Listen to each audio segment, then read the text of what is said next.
Pricing 2 to 4 units is not as easy as it looks. It certainly isn't as easy as doing a Zillow search or a Google search or just asking people what they think your property's worth.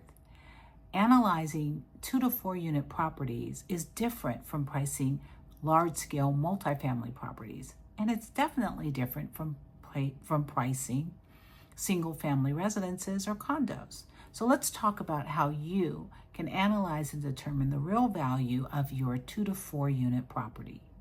The first thing that you do want to do is look at comparable properties that are comparable in size, in geographic location, and in condition.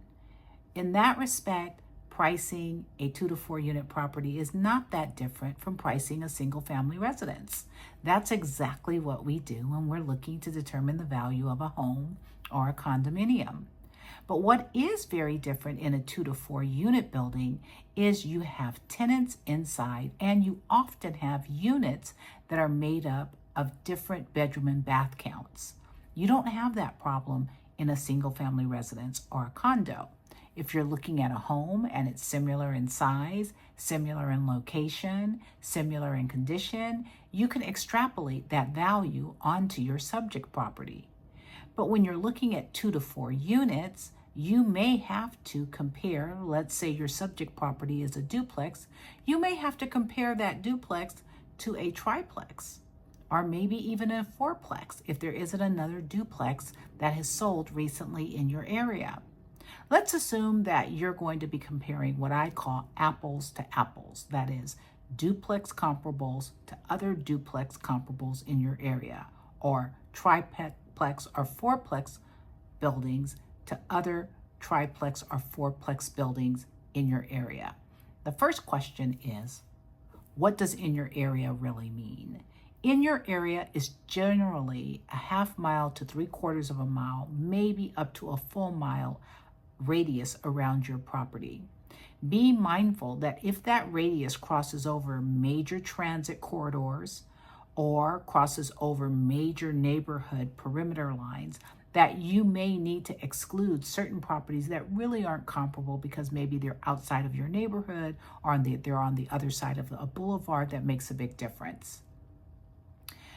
Nevertheless, let's assume that you're looking at properties that are similar in style, duplex, triplex, quadruplex, and are within the same neighborhood boundaries and are within a mile or less of your property. The next thing that you're going to look at is the unit mix.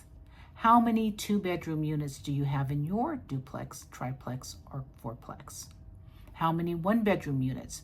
Are you really a house with a unit in the back? So now we want to try and compare or equalize the unit mix. Let's use a fourplex unit as our example for this conversation. In the fourplex that you own, you have 2 2-bedroom units and 2 1-bedroom units. The 2 1-bedroom units are above your garage in the back of the 2 2-bedroom units that are in the front of the lot. When you go out onto the MLS, hopefully using a good realtor like me, you're going to look at other 4-unit buildings, and you're also going to look for unit buildings that don't have all 4 units in the same complex. Because remember, you have 2 1-bedroom units above your garage, not in the same building as your other 2+2s. If you can't find that exact unit mix, a 4-unit building with the same bedroom and bath count of their units would be great. A fourplex or 2 with 2-bedroom, 1-bath units just like you, and 1-bedroom, 1-bath units, even if they're all in the same building. If you can't find that exact same unit mix, the closer you can get to your unit mix, the better. Now, the other properties that you find within that 1-mile radius that are similar in unit mix and hopefully similar in the way that the building is laid out, the next thing that you want to compare, because you've already compared size, you're already in the same neighborhood, you've already looked at unit mix, the next thing that you want to look at are rents. Now, this is tricky if you're not using a realtor. If you're out on the internet trying to figure this out, trust and believe, landlords do not typically put their rental information out there for all to see, and tenants certainly don't. The place that you really need to go is a qualified real estate professional to get that information because it makes a difference. Let's say that in your 4-unit building, you've been very, very, very diligent about keeping your rents at or close to market value. If you have tenants that are paying market value rents, your building is going to be worth a lot more than another 4-unit building where the tenants are paying below market rents. And that happens all the time.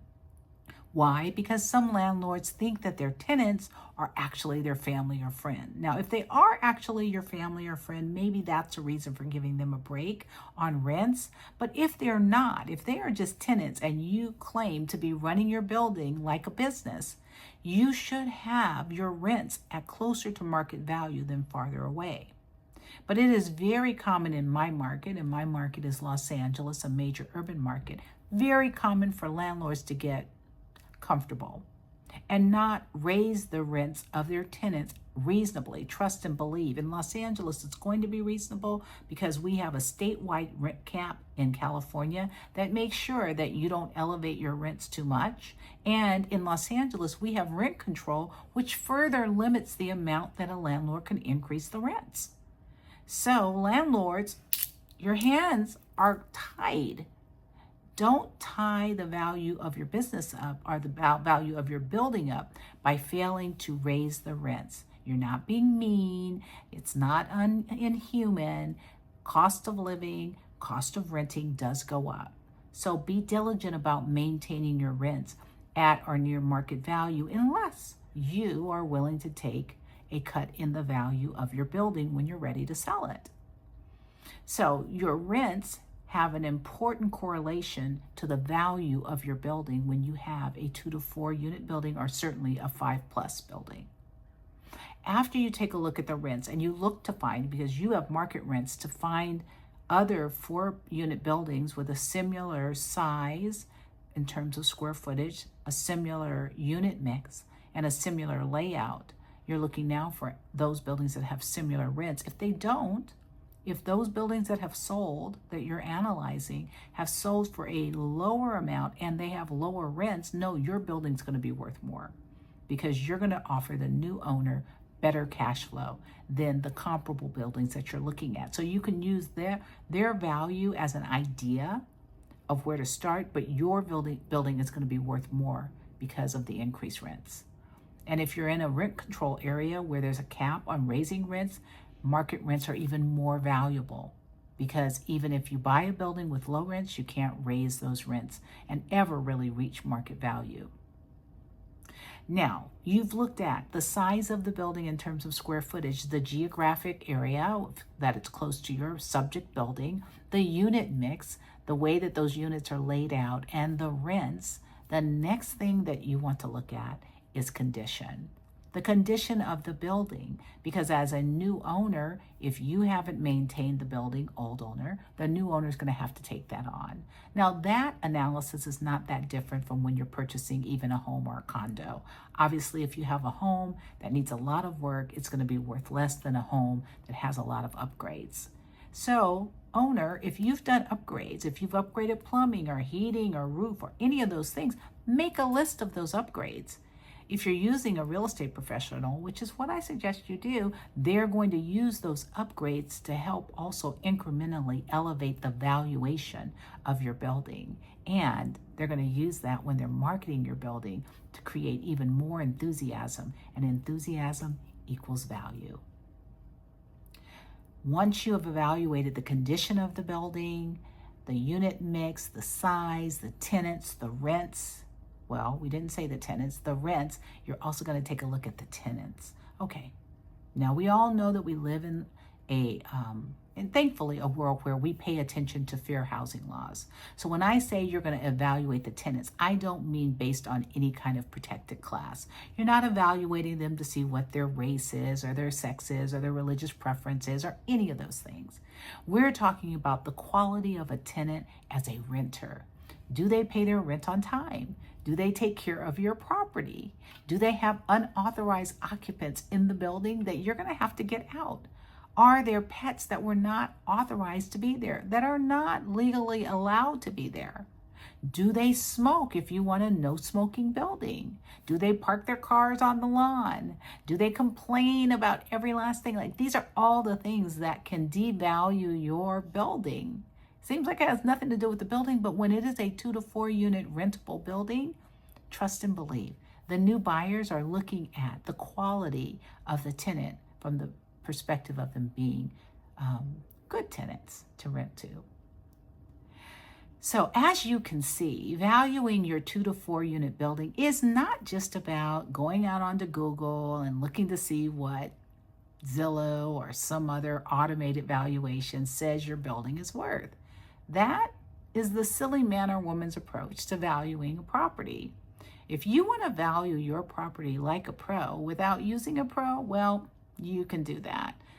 Some people try brain surgery without using a doctor, but I suggest that you use a real estate professional that understands that there are many, many points of analysis that go into evaluating the value of a 2 to 4 unit building so that you, owner, or you, investor, don't leave any money on the table when it's time for you to make your next move. As an owner, maybe you're going to refinance, maybe you're going to sell, maybe you're going to pass this investment onto someone else and you want a valuation. If that's your goal, call me. I can help you. Or consider the things that I've said in this pretty short video of things that you need to consider that definitely, determinatively impact the value of your property. I hope this quick shot in the arm is helpful to you. It's definitely been helpful to me. I'm Teresa Mack with Pacific Playa Realty. I'm the CEO, and I do the bulk of the training for our agents. So I've really just given you a shot in the arm of what I teach our agents when they go out and value 2 to 4 unit residential properties.